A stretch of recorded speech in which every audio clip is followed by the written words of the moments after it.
Thank you. The next item of business is a debate on motion 16845 in the name of Claire Baker on reforming Scotland's West Coast ferries. I would invite those members who would wish to speak in the debate to please press the request to speak buttons. And I call on Claire Baker to speak to and to move the motion. Up to 7 minutes, please. Thank you, Presiding Officer. Since I took on the role of Transport spokesperson, barely a week has gone by where I have not been asked to comment on the latest development in the ferries fiasco. Time and again there are reports of failings in the network, and the cracks, both literal and figurative, are clear to see. The cost to taxpayers of the government's mismanagement has been significant, and the impact of those who rely on the services continues. Delays to the Glen Rosa now mean it will be 8 years late. The 4 new ferries being built in Turkey are also now delayed. And just this week, there's been another blow as the preferred bidder for the contract for the small vessels replacement programme is a shipyard in Poland rather than Port Glasgow. If it's brief, because I don't have much time. Stuart Millen. I thank Claire Baker for taking the intervention. Is Claire Baker aware of why the ferries in Turkey are late? Claire Baker. The ferries in Turkey is recognised as a multitude of issues why they're late, but the issue here is the constant drip of delays and problems with the ferry network means that any delay in any part of the system has a significant impact on islanders. And with each press story, some people may have become hardened to the failings, as has been demonstrated from members in the chamber so far, but for our island communities, they are not just headlines, they are lived realities. When a ferry service is cancelled, it's not just an inconvenience, it's damaging to local economy, to businesses, to families. People miss hospital appointments, businesses lose customers and stock, and the communities are effectively cut off. This lack of connectivity is not a minor inconvenience. For too long, the Scottish Government has failed to plan properly for the renewal of the ferry fleet.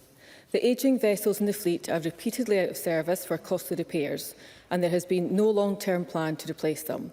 This wasn't accidental, it was a political choice. The decision to not have a rolling renewal programme was taken in the full knowledge of the consequences. Neglect that deprioritised the programme and led to the situation we are in, with island communities living with the results. 2 years have passed since the Public Audit Committee's damning report into the delivery of new ferries for the Clyde and Hebrides. It highlighted failures in governance, transparency, accountability and communication. And now the decision to award preferred bidder status for the small vessels replacement programme contract to a Polish shipyard has dealt another blow to the Scottish shipbuilding industry. Ferguson Marine have included this contract as a key part of its 5-year business plan. Yes, other work is taking place and will be bid for, but the loss of this bid undermines the future of the yard and the workers who rely on it. What message does this send to the skilled workers and apprentices at Ferguson's Marine? In all the committee inquiries, the BBC documentaries, the newspaper columns, the workers have been rightly recognised for their skills and commitment. They are not at fault. While the Ferguson Marine bid was rated highly, apparently, for quality, that is not enough for them to secure the work in the face of price competition from overseas. The procurement process that focuses more on cost rather than the wider value is something that could and should be looked at. Scottish shipbuilding has long been a source of pride, a strategic industry that creates jobs, supports communities and preserves vital skills. The outsourcing of this contract is a wasted opportunity to invest in domestic skills and infrastructure.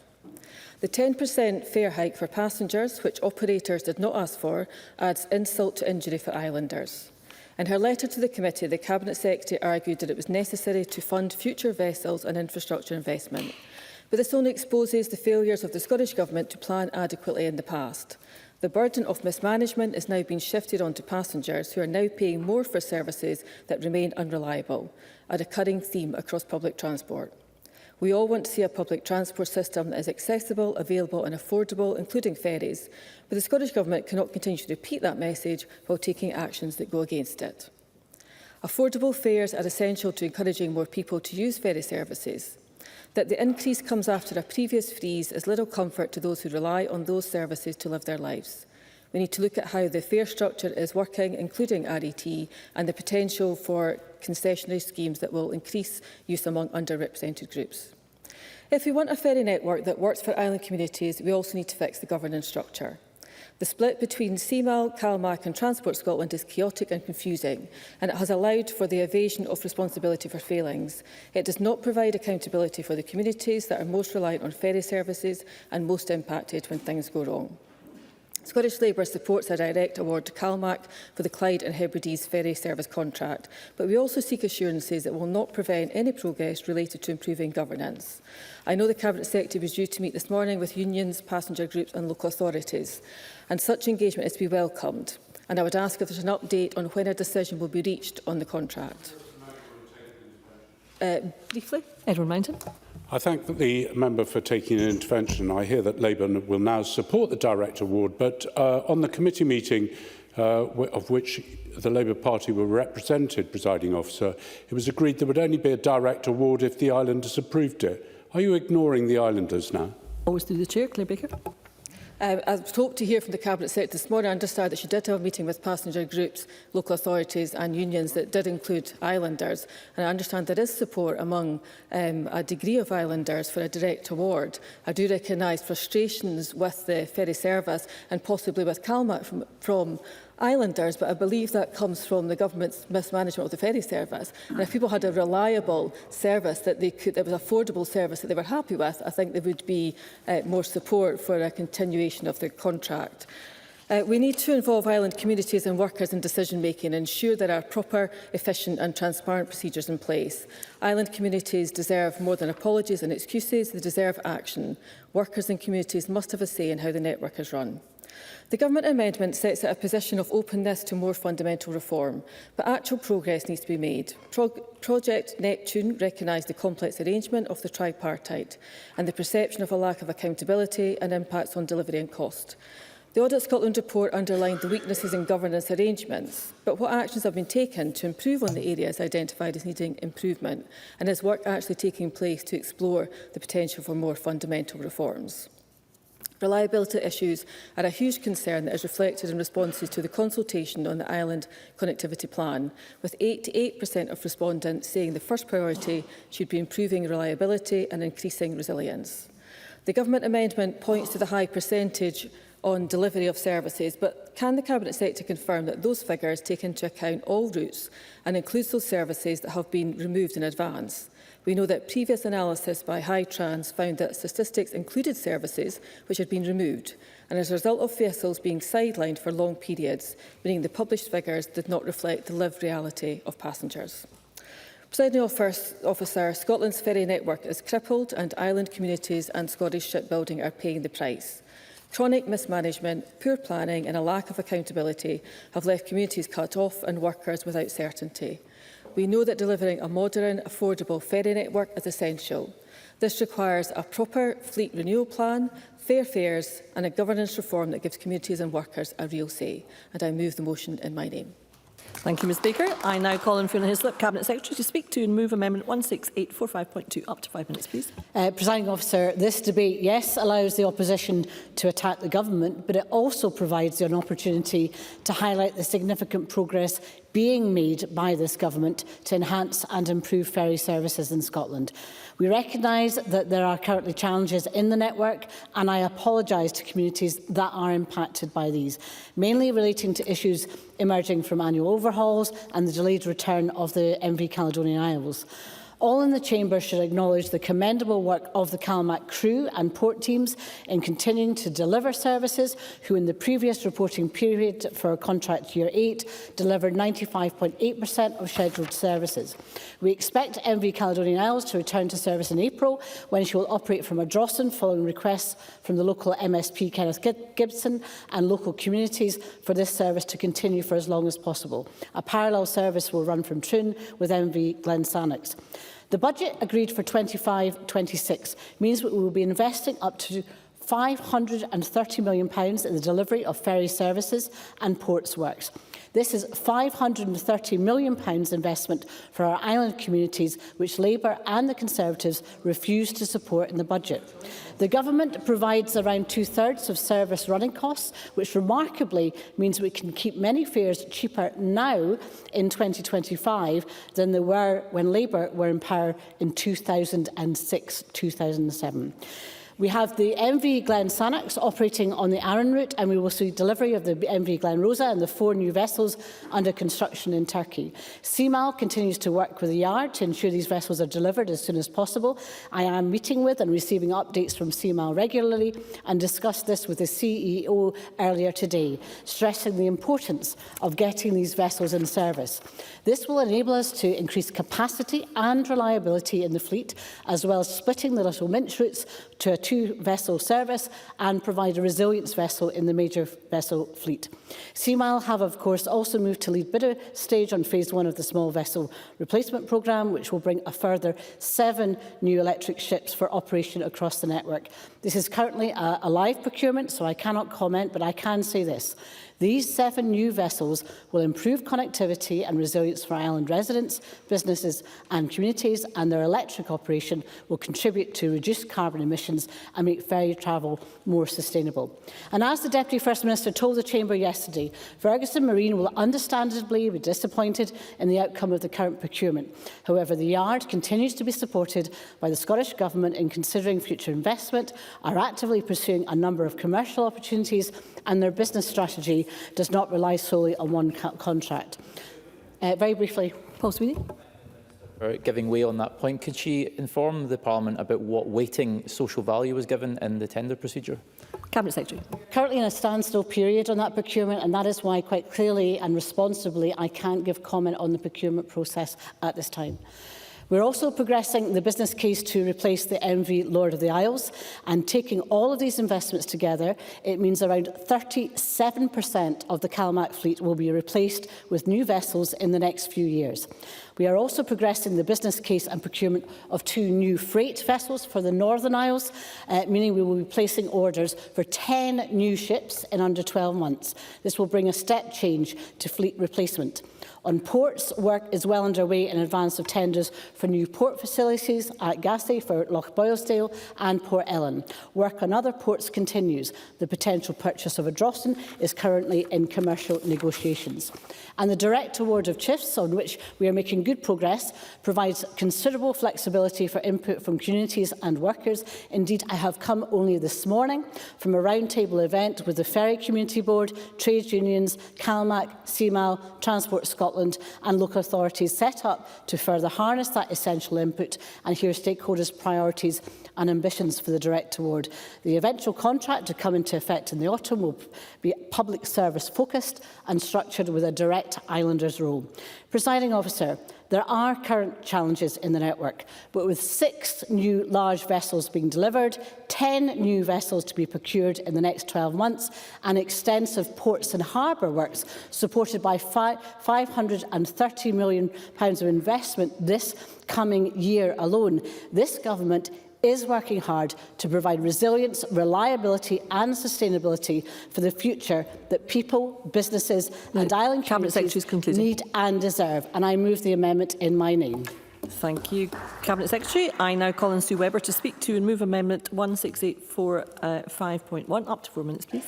Thank you, Presiding Officer. And I move the motion in my name, and to be clear also that we will be supporting the Labour motion before us this afternoon. Scotland's ferry network has been run into the ground by the SNP, with timetables being cancelled and long-promised vessels repeatedly delayed and run over budget by millions. Islanders have been left stranded by the SNP government, and their failure to deliver ferry lifelines is damaging communities and businesses. The social and economic impact of these ferry disruptions is causing significant harm to Scotland's islands. These ferries are a lifeline service for communities who rely on them to access vital medical care, education, visit their friends and their family. Yet SNP ministers have let them down time and time again, with repeated delays and spiralling costs.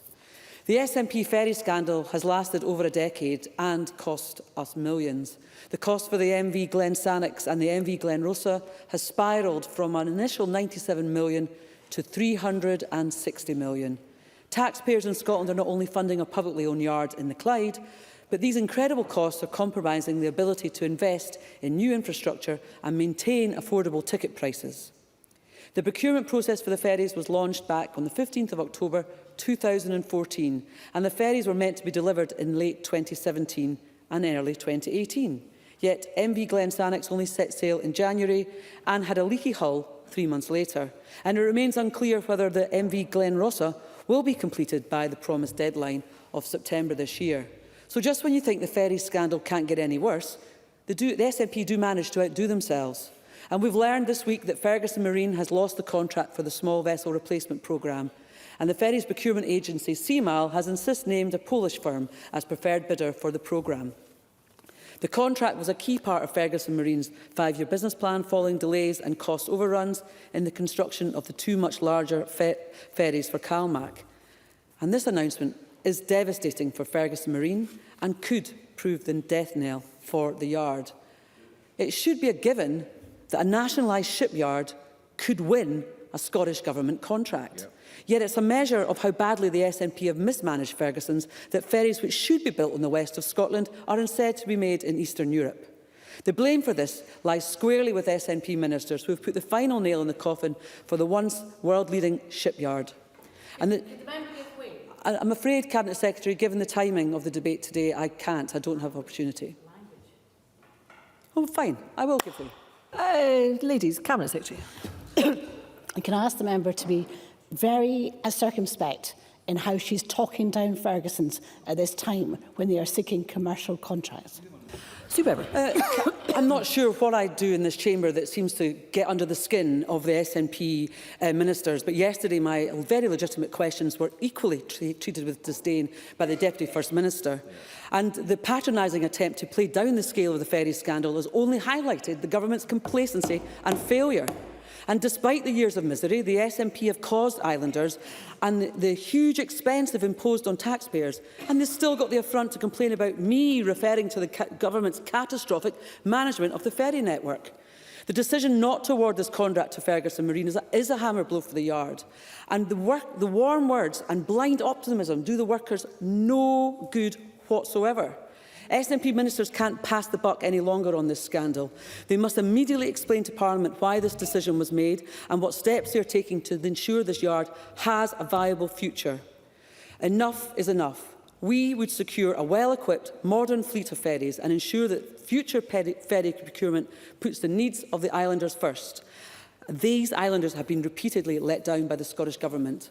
SNP ministers need to show some common sense and provide a reliable ferry network that delivers for our island communities. Thank you, Ms Webber. I now call on Ariane Burgess to open behalf of the Scottish Greens. Up to 4 minutes, please. Presiding Officer, I'm grateful for the opportunity to discuss ferries in the Chamber today. They are absolutely crucial to the people I represent across the Highlands and Islands, and so it's vital that islanders' concerns get a proper airing. The motion we're debating contains sentiments I applaud, such as the call for the Scottish Government to rethink its decision to hike fares by 10%, and the call for island communities and workers to be at the heart of decision-making. Likewise, I welcome the acknowledgement in this Government's amendment that islanders have been subjected to too much disruption. But I am concerned that it does make no reference to the planned fare hikes, which are completely inappropriate given the current state of ferries, as well as the fact that household finances are still recovering from a major cost of living crisis, a crisis that has hit islanders harder than most. I also have to applaud some of the things expressed in the Tory amendment, especially that our island communities face an existential threat from historic underinvestment in ferries and harbours, and as a result, these communities have been treated like second-class citizens. One of the biggest issues faced by island communities I represent comes from the unreliable ferry services that they receive. I'm frequently contacted by constituents about the poorly communicated, relentless disruption that they have to endure. Vessel faults and breakdowns preventing islanders from heading to the mainland, ferries being assigned to routes that they're not properly suited to, entire services being cancelled at short notice because of poor management decisions. The consequences of these failings have had a severe impact on the people I serve. A hospitality business owner in Tiree who has lost thousands of pounds because a lack of capacity has stopped them from shipping in fresh produce and has prevented tourists from getting to the island. A person on Lewis who was trying to do the right thing for the planet by taking public transport for work, but ended up losing several £100s on buses and a hotel because of technical fault on the MV Loch Seaforth meant they couldn't get to the mainland, and crofters who can't get their animals off island with last-minute cancellations. The failings of West Coast ferry services highlight the underinvestment and also the complete lack of regard for human rights of those who live on the islands. Everyone should have access to food, and yet ferry cancellations mean islanders face empty shelves. Everyone should have access to healthcare, but a lack of ferry capacity means people can't make vital health appointments.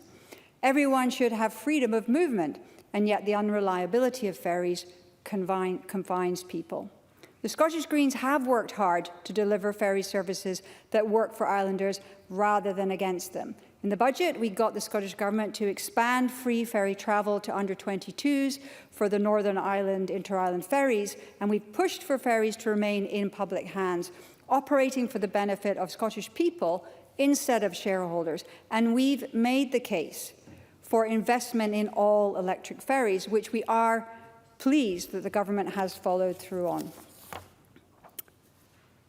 In conclusion, the Government needs to ensure that the new fleet it's procuring is delivered on time, on budget, and most of all, is of a high enough quality to meet the demands of West Coast crossings. It also needs to ensure that the new Clyde and Hebrides ferry contract puts islanders and workers front and centre, and it must not consider raising fares until a new improved fleet and service is up and running. Overall, I'd like to see the Government put islands and rural communities first when it comes to infrastructure and public service design. If we get it right for islanders and rural communities, then we will get it right for urban communities. Thank you, Ms Burgess. And I now call on Willie Rennie to open on behalf of the Scottish Liberal Democrats. Up to 4 minutes, please. I suppose it depends on your starting point, but for the Cabinet Secretary to begin her speech this afternoon saying that progress has been made has got some nerve, because there has been not 1 inch of embarrassment or shame about this whole episode. Delayed ferries, over budget, painted on windows, a leaking hull, the short cables, cheaper to scrap and start again. How embarrassing has this whole episode been? But not one minister has resigned as a result of this series of catastrophes over many, many years. And the people that have been let down are the yard workers, are the taxpayers and the islanders. But yet again, ministers are not prepared, even though they owned the yard, and before that it was their favourite industrialist who was brought in to save the yard. But still, no ministers accept any responsibility for any of this. Now, yesterday was quite striking because in committee, the Permanent Secretary said a passing comment. He said, we need to learn the lessons from the past on procurement. Now, what could he have been talking about? We can only cast our mind back a few years to that BBC documentary that exposed the procurement process for those 2 infamous ferries. And what was quite interesting, because the Cabinet Secretary refused to answer this afternoon about the proportion of the bid that was down for social benefit. But previously, in the last procurement process, it was 50% on price and 50% on quality. Now, this time it's moved. It's now 65% on quality and 35% on price. So price has been put down, but yet they don't win the contract this time. You don't win it, but they won it last time on 50-50. It's quite clear, the process with the 424-page document that was provided to Ferguson's rather than any other bidder, and the design support that was given to the company. It was quite clear that the last process was rigged, and it's never been admitted by the Government, but yet still no minister resigns whatsoever. And the reality is they are more interested at this time at chasing the headlines than actually building a proper industrial strategy. And just look at Bifab. They wasted £50 million with no benefit whatsoever. The company collapsed No jobs were saved whatsoever. And the Minister said, you win some, you lose some. DL is effectively mothballed, has been for months. No benefit. Money there, exposure, quite considerable exposure to the government. Lochaber, the Trump tariffs are posing a considerable threat to that business, and there's none of the 2,000 jobs that were promised, and now Ferguson's. All of this because the government were more fixated on chasing headlines than building a proper industrial strategy. The government should be ashamed of all of this. Now, I have supported the budget this time round. We worked with the government because we're building in more support for the Northern Isles. But the rest of the strategy is an embarrassment.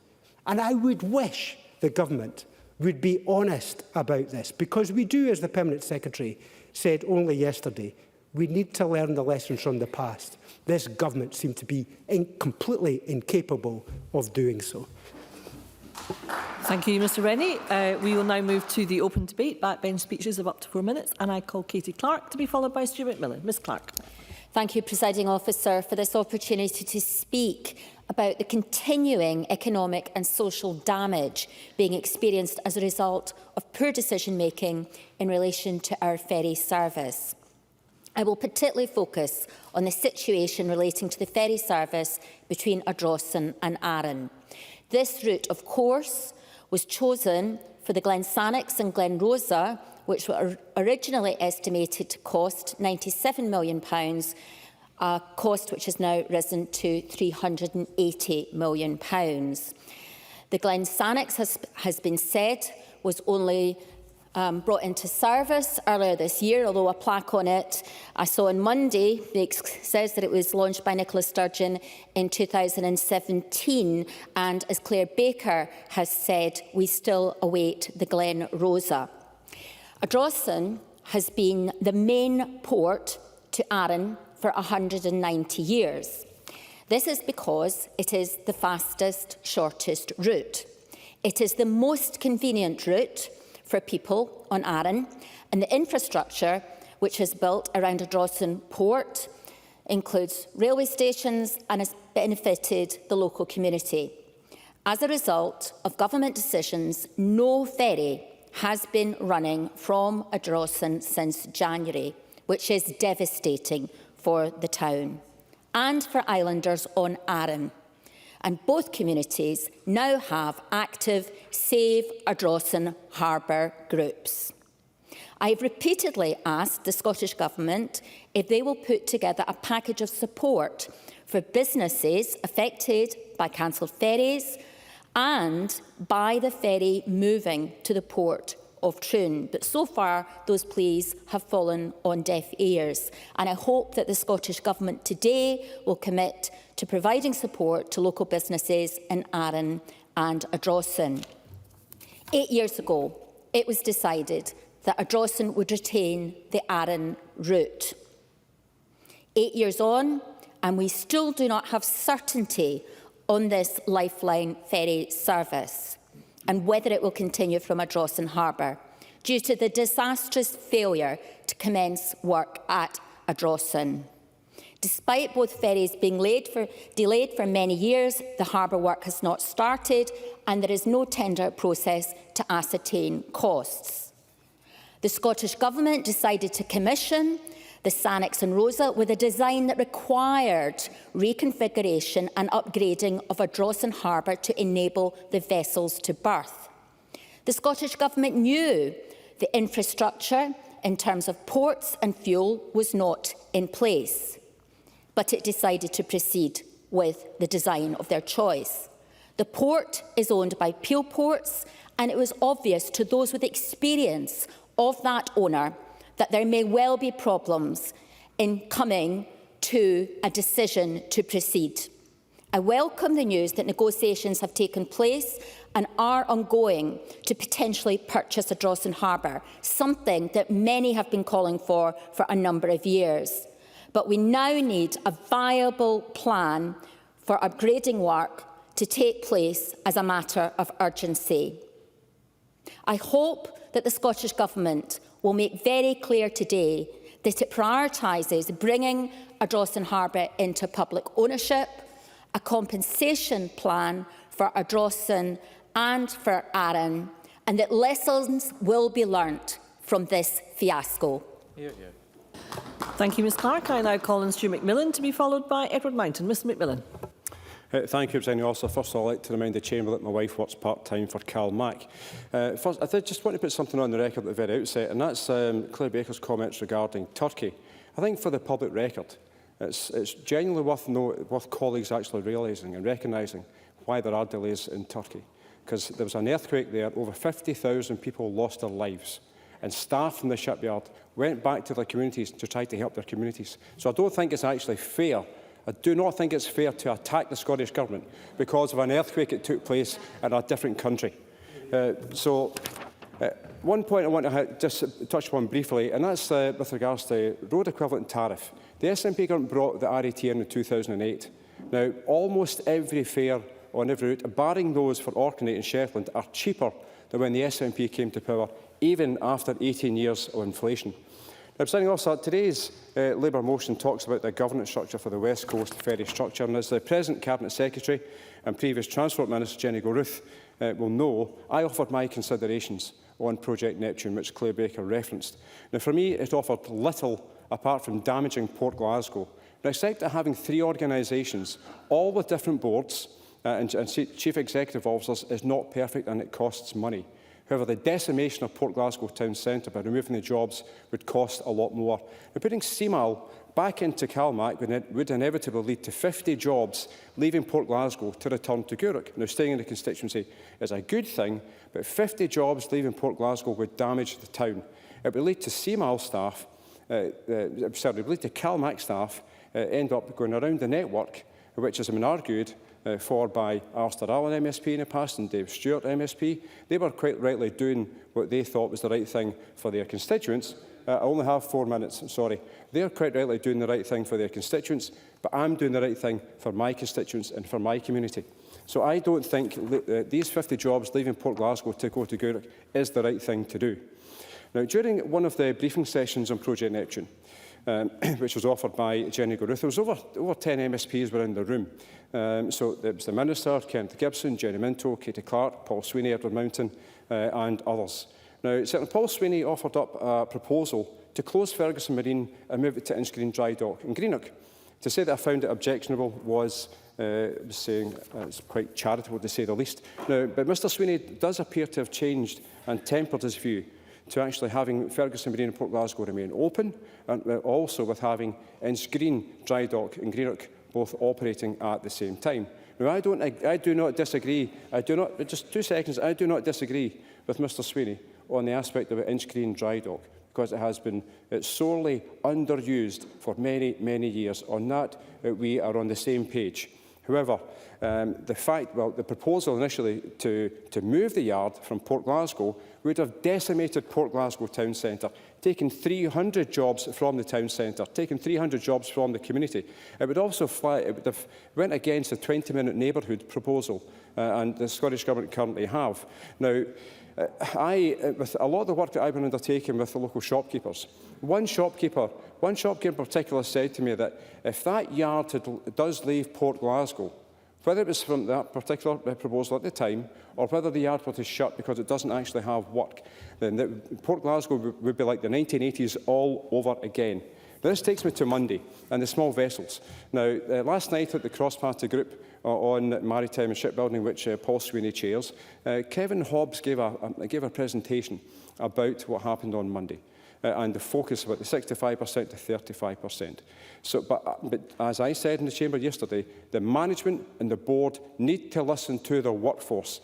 They need to engage with them, need to listen to them, because if they don't, then the yard will struggle. And the workforce have got a lot of the answers, and it's up to the board and the management to actually listen and engage fully. Thank you. Thank you, Mr McMillan. I now call Edward Mountain to be followed by Paul Sweeney. Mr Mountain. Thank you very much, Presiding Officer, and I'd like to thank Claire Baker and the Labour Party for bringing this motion to discuss a subject which I've been involved with for 9 years on various committees that I've sat on. Now, this debate for me is split into 2 parts. I hope I'm going to have time to get to the second part, but let's start on the first part, and that's the delivery of ferries. Do you know, during the time of the 9 years that I've been involved in this, presiding officer, I've seen 2 owners of the yard, 4 CEOs or turnaround directors, 3 different chairs, goodness knows how many ministers, goodness knows how many cabinet secretaries. I've lost count. And what have we got from it? Well, not a huge amount. We've got 1 boat, 7 years late, costing far more than anything else. And we've got a yard that's waiting to deliver the Glen Rosa. And Cabinet Secretary, if you want to stand up and tell me when the Glen Rosa will be delivered, I'd be delighted to know, because the committee that I sit on hasn't been told a date, the Parliament hasn't been told a date, despite having been promised to be told a date before the end of January. We're now told that we might get it by the end of March if we're lucky. So I'll take an intervention on that if you want. But at the moment we have a yard which should be the pride of Scotland, delivering ferries for Scotland, with a position where there's no CEO. The chair has never built a ship in his life and has been involved in aircraft for a lot of it. And we've got a yard that's costing the Scottish taxpayers £20 million a year in unrecoverable costs just to stay open. And we've got an admission from the past CEO and the previous CEO that every time we build a ferry there, the cost for it will be 25 to 30% greater than any other yard in the world. Now, that was given to the committee in evidence, and it's just therefore unsurprising that the small vessels replacement programme couldn't go to Ferguson Marine. I wish it could have done.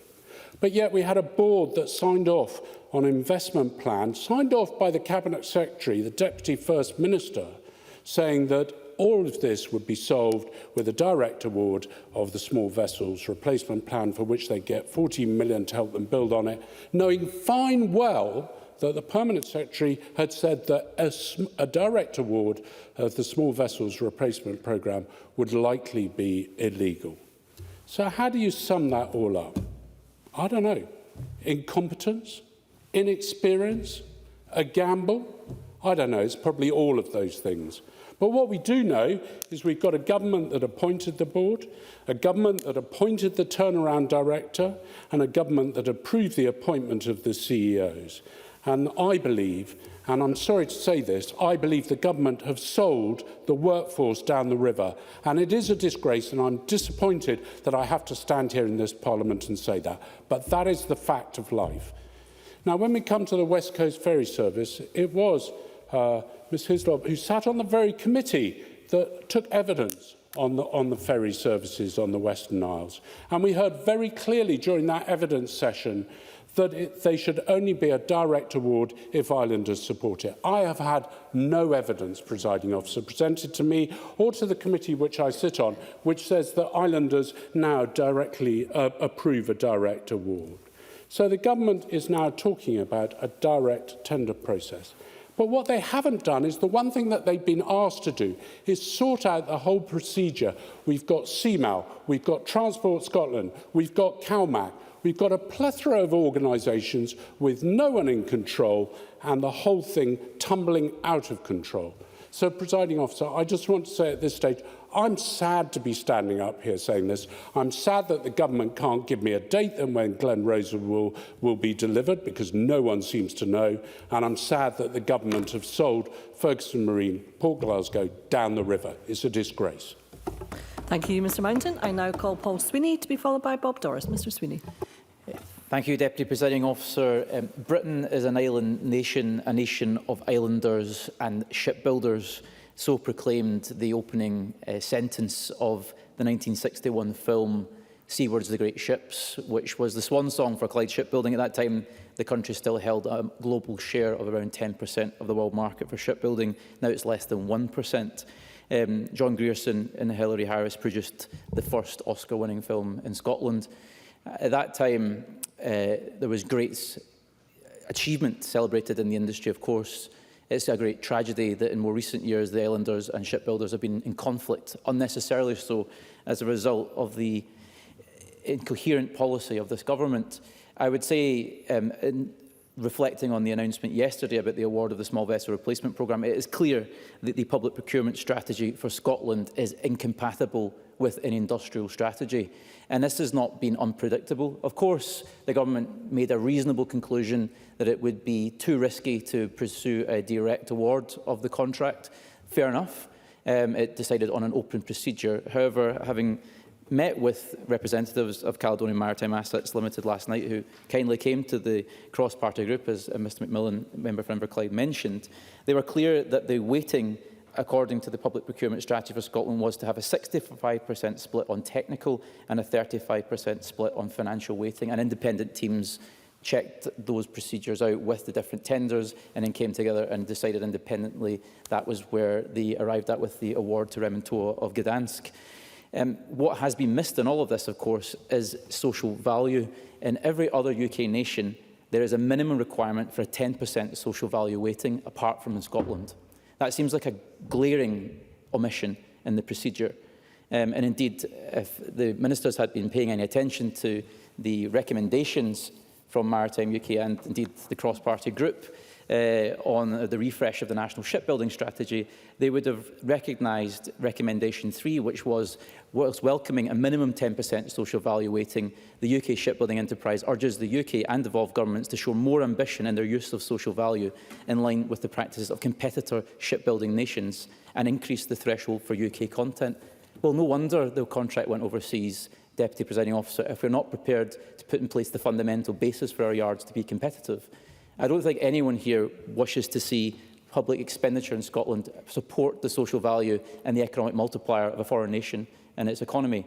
At the heart of the public procurement strategy for Scotland is surely community wealth building. Well, it's not translating into a demand signal that is then able to be captured by Scottish industry.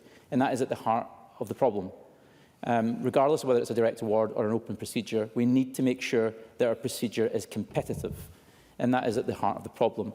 We know that there is a cross-government shipbuilding pipeline across the UK of over 150 new vessels, and we're just seeing those flowing overseas, whether it's Turkey, whether it's Spain in the case of the Northern Lighthouse Board, and now the latest contract going to Rementoa in Poland. We really need to address this matter. And it's clear to me that the government must engage with the issue of social value. I'm happy to give way if I can have the time briefly, back. Mr Mountain. Thank you very much. The whole of this could have been resolved if part of the contract was given to the overseas yard and, say, 2 ferries were built in Scotland. That would have spread the risk and maybe enabled the yard to stay open. Would the member agree with me that might have been a sensible way of doing it rather than just walk away from it as the government has? I'll give the member an extra 30 seconds. Thank you very much, Deputy Presiding Officer. I appreciate that point. There are many ways to structure the contract which have allowed for more work share to have happened in Scotland. It's clear that no subcontract opportunities will be available to Scottish shipyards, unlike, for example, the Liverpool Combined Region, which was able to structure the Mersey Ferry contract to allow for Camel Laird to take a work share despite the main contract originally being awarded to Damen of the Netherlands. So I think there is more that can be done there. Furthermore, I would encourage the ministers to consider the common user facility model developed by Australia in both Adelaide and in Perth, where the infrastructure, the shipyard itself, is state-owned, but is effectively marketed as a common neutral facility which any contract winner can then utilise for the purpose of generating social value as part of the fulfilment of a contract. So you're not favouring any one company, but you're allowing the facility and the economic benefits to come into the local community. I would urge the ministers to look at the Australian model and perhaps consider how that can be utilised in a future round of the small member will need to conclude. Small vessel replacement programme and further Mr. Speedy. contracts. Thank you very much. Thank you. And I now call the last speaker in the open debate, Bob Doris. Mr Doris. Thank you, Presiding Officer. And I wanted to speak in this afternoon's debate to raise a concern that I have, and in doing so I do not wish to downplay the clear and evident challenges that have beset ferries in recent years, nor the impact on Ferguson Marine. The concern I wish to air is that there has been a perception of our Scottish ferry network being in perpetual turmoil and our network being wholly unreliable, when that is obviously not the case. Now, as I said, I don't intend to downplay the impact on island communities when things go wrong, and I will return to that later, Presiding Officer. However, when we look at the actual performance for the last recorded year for CalMac, their crews delivered a 95.8% service performance. That means only around 4 in every 100 ferry services serving island communities did not run. That's a performance in general terms that we should be talking up and not seeking to undermine. And I'm sure that no one in this Parliament, despite the white heat of debate and obvious politicking, would sincerely seek to undermine in that way.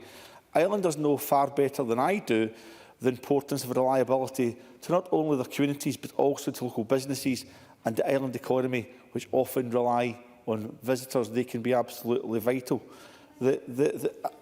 I'm really sorry, Katie Clark, just very tight for time. The turmoil narrative, not actually accurate, I suspect is deterring many visitors, particularly with a summer tourist season ahead of us also. And Aaron Burgess also mentioned the importance of visitors to island communities as well within her speech. I would ask the Scottish Government, when ferries are performing reliably and to a high standard, how we can ensure we encourage visitors and increase passenger demand for more people to visit our amazing islands and experience all they have to offer. We must not allow the essential role of robust scrutiny, where performance and delivery are not up to scratch within our ferry network, to get in the way of growing visitor numbers when the overall performance is actually very, very good.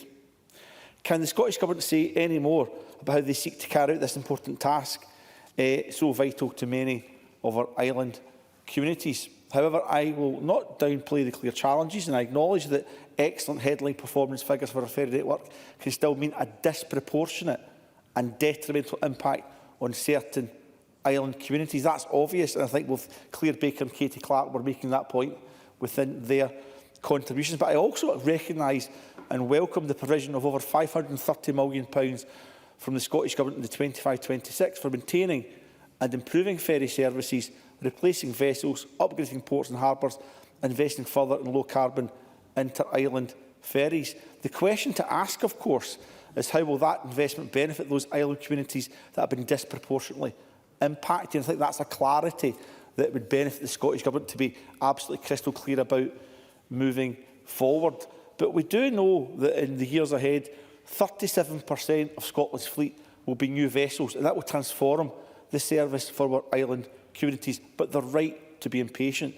Finally, Presiding Officer, I do want to mention that it is outstanding, despite the recent increase in ferry fares, that it's cheaper today under an SNP government to take a ferry in Scotland, Orkney and Shetland aside, of course, because of a road equivalent tariff, than it was the last time Labour were in power. That's delivering for communities, surely. Thank you, Mr Doris. We will now move to closing speeches, and I call on Mark Ruskell to close on behalf of the Scottish Greens. Up to 4 minutes, please. Thank you very much, Deputy Presiding Officer. And I think despite the bluster of the debate this afternoon, it is clear that we're on the cusp of major positive improvements in our ferry services in Scotland, and that will be a positive legacy for communities going forward. And I hope that in the years ahead, it's something that the Cabinet Secretary will be able to reflect on her role in delivering that. But I would say to the Government, though, that this is the wrong time to increase ferry fares by 10%, just as it is the wrong time to be increasing rail fares as well in a cost of living crisis. As an occasional visitor to the islands myself, I would be content to pay an extra 10% on a ferry fare. But for those island communities, for people who live and work on the islands, who need a daily ferry service for education, for work, for business, for healthcare, a 10% increase in fare, I think, will be very difficult to swallow. And perhaps ferry fare increases in the future will be more acceptable once the benefits start to come through from the new vessels, once the new Clyde Hebridean services contract comes through and people can actually see the benefits. But at the moment, those benefits are not there. Communities are being asked to feel the pain without any particular gain. And, you know, Ariane Burgess, I think, spoke very passionately about the casework that she's doing in her region, the very real, everyday problems that people have living in the islands. Katie Clark also talked about that long-term frustration of people living in Arran and what they've had to live with over the years. And that is the reality. That is what the 10% increase in fares will be seen against, the reality of what services are now compared to what they will be in the future. Now, it's quite clear that, there's a range of factors that have got into this situation. We've got the ageing ferry fleet. There's been all the problems with procurement. That fleet has operated at full capacity meaning that where a vessel's been out of action, there have been problems cascading throughout the service. We've had a dramatic increase in usage, probably partly down to road equivalent tariff, without the increased capacity to actually deal with that. And then we've got this complex administrative setup, the tripartite, Transport Scotland, CMAL, CalMac, really opaque. You could say it's made some poor decisions as well. And I think when the committee looked at this issue, we called it out as being a pass-the-parcel culture between the members of that tripartite as well. So we do need action on governance here. But I think the biggest area for action is obviously the new ferries. And I agree with Cabinet Secretary. I think having a third of Scotland's ferries being replaced in the next year and a half will make a huge difference, including those 4 vessels that have been finished in Turkey under some quite difficult circumstances. I acknowledge Stuart McMillan's point there. And those will result in increased service quality and they'll reduce carbon footprint and improve air quality. And I think alongside the 7 ferries that are going to come through the small vessels replacement programme, which I understand have got a combined service age of 252 years, this will feel very, very different for island communities going forward. But, I join other members in being hugely disappointed that Ferguson's shipyard has been unable to secure that contract. And Willie Rennie's right, there are echoes of BIFAB here. I have no doubt that the skills and dedication of the workers at the yard are there. But I think Edward Mountain is right. There are questions about the competency of the management. I think Stuart McMillan's right in that the management and the board need to absolutely listen to the workforce about how they make that yard competitive going forward. And while I respect the fact the Cabinet Secretary would find it very difficult to make a direct award to Ferguson's to build the ships, I think Paul Sweeney makes an important point about how you incorporate social value into that procurement practice as well. But while the Cabinet Secretary is unable to make a direct award to Ferguson's, the government is able to make a direct award to CalMac to run services for the next 10 years. It has the opportunity now to get that right in the next year. So I welcome this debate, but communities need to see those concrete changes coming through in service quality and the new vessels before fare increases take place. And I think that's the context for this debate. Thank you, Mr Ruskell. I now call on Jamie Green to close on behalf of the Scottish Conservatives. Up to 4 minutes, please. That's great. Thank you very much.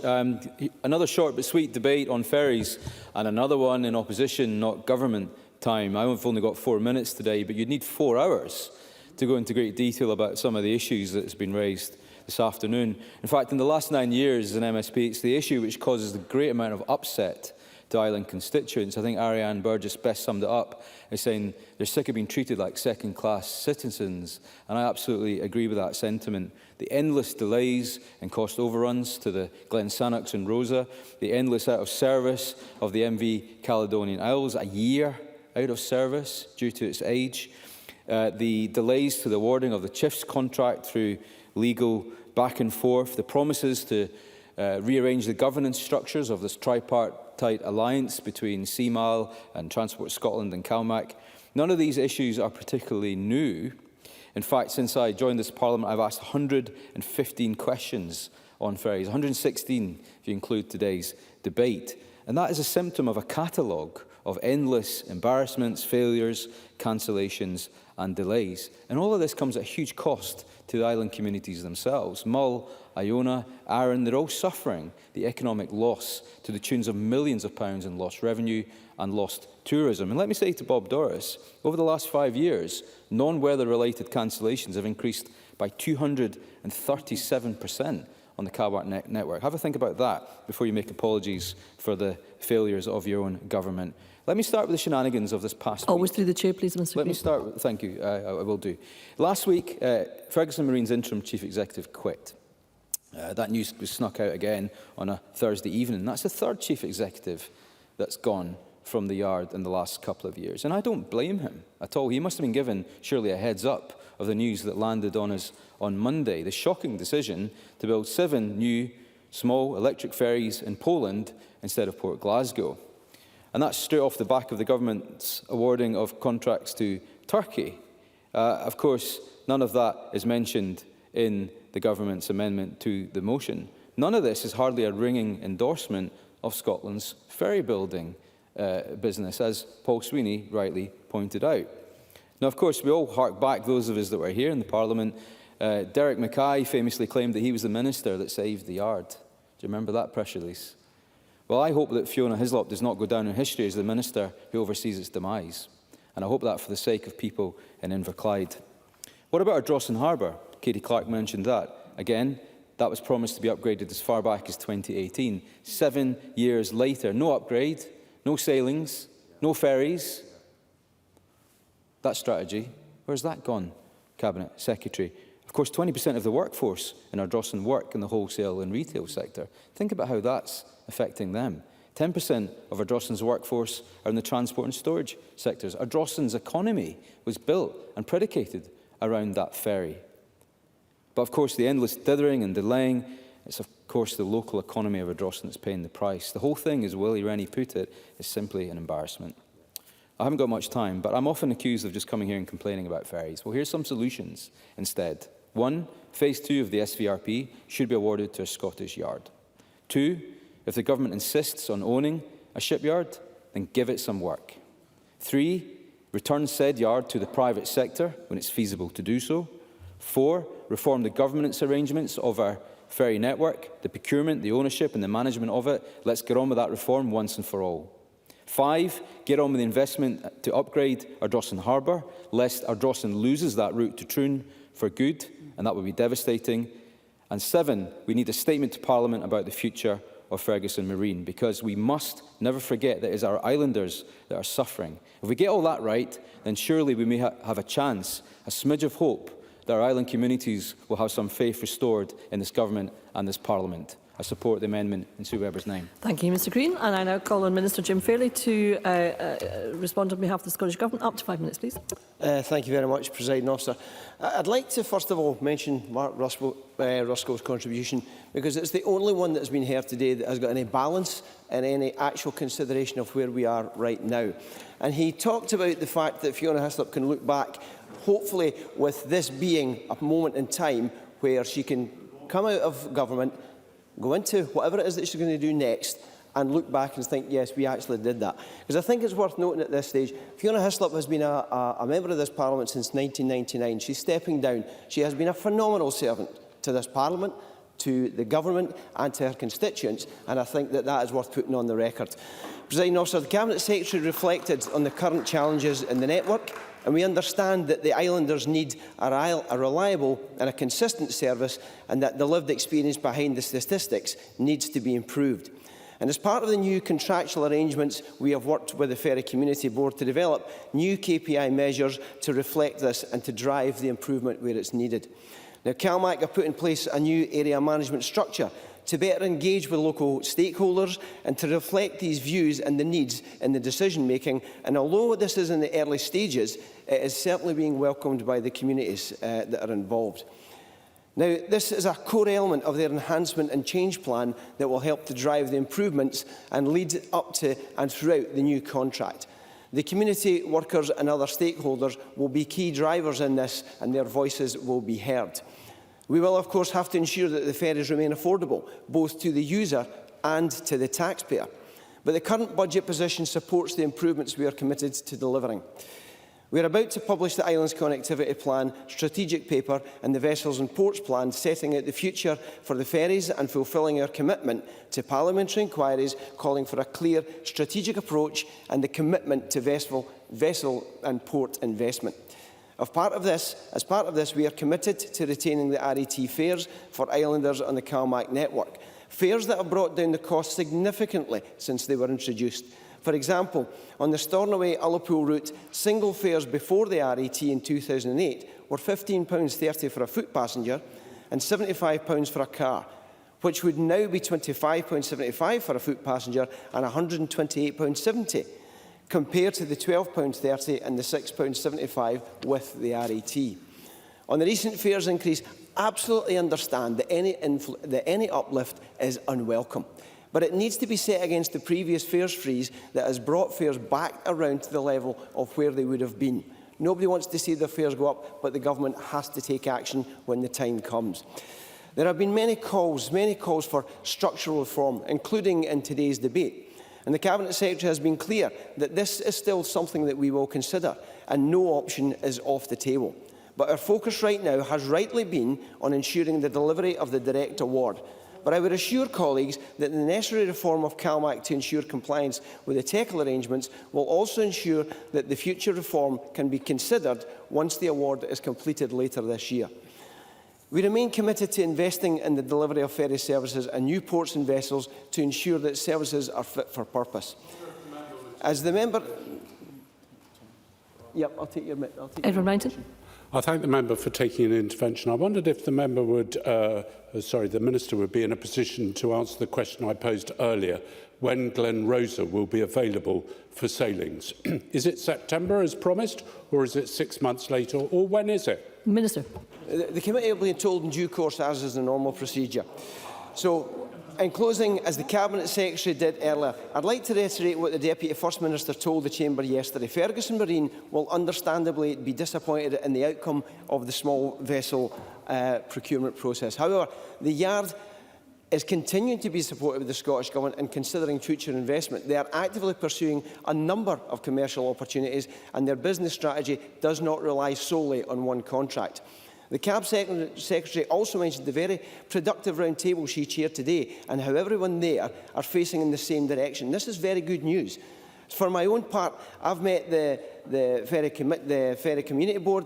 I've co-chaired a meeting with CalMac and the NFUS, the Argyll representatives, and lots of niggles were ironed out in those meetings. And the point I'm making is that both myself and the CAB Secretary are absolutely determined to make sure we have the kind of community engagement that is needed, that will also make considerable investments that this government is putting into the service, and we are committed to delivering the best service for the islands communities that we serve.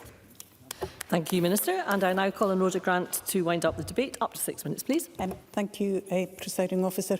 Not a day goes by when there's not another problem with regard to our ferries. Last week it was a welding crack in the Glen Sannox. This week the Sound of Barra ferry is off again, and this ferry is not in the small ferries contract. And the mainland route is being served by the Isle of Mull, which, because of problems with the evacuation system, can only hold 45 passengers. That's a ship built to hold nearly 1,000 people. And this was an issue flagged in the 2016 contract between Transport Scotland and CalMac, and it has been left to wither on the vine and go to fault rather than being dealt with. And the community in Barra just don't understand why boats are being deployed in this way, and they're asking that they can do a debrief island impact assessment to understand why those decisions are made. Claire Baker talked about the impact that this is having on ferry users, the impact on communities, and the impact that the fare increases are having, fare increases well over inflation. Ariane Burgess also talked about the impact on business, especially agriculture and food, trying to get food on and off islands. Now, islanders are by necessity seafarers, but yet the Scottish Government can't find enough of them to provide members for boards to oversee the running of the ferries.